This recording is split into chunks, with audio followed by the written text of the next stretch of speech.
This afternoon, investigators announced an $8,000 reward for information leading to the capture of the person behind this explosion.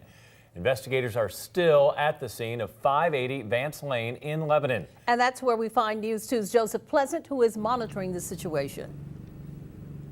And investigators tell us they will stay out here on the scene until they collect all the evidence they need to try to solve this bombing case. Behind me, you can see the house where this bombing took place. It's the brick home there where you see all the cars gathered in front of it. All day long, investigators have been inside that home poring over evidence, trying to find clues to who would send that explosive package to this family. Meanwhile, neighbors are both mourning for this family, but also worrying about their safety.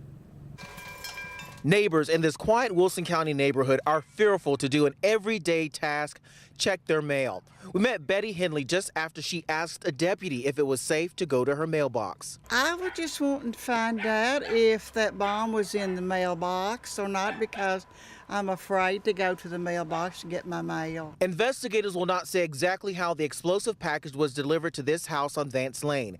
Inside the home, the bomb exploded, killing 74-year-old John Setzer and critically injuring his wife, 72-year-old Marion Setzer, just before 5 o'clock Monday evening.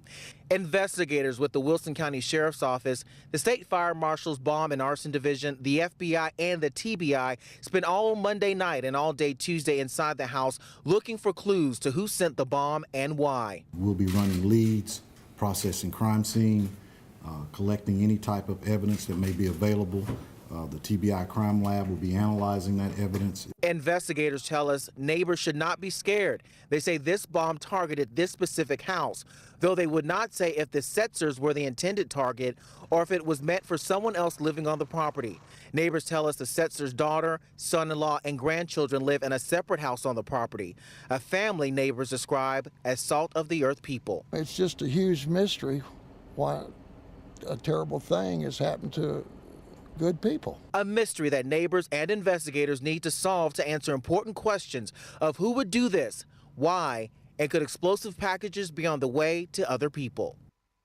This evening, investigators tell us they are doing interviews with all of the family members of the Setzer family. That includes their children and their grandchildren. Meanwhile, they're also telling people that if you receive a package that you're not expecting or a suspicious package, you should call your local law enforcement. We're live in Wilson County tonight. Joseph Pleasant, Nashville's News 2. Thank you, Joseph. And again,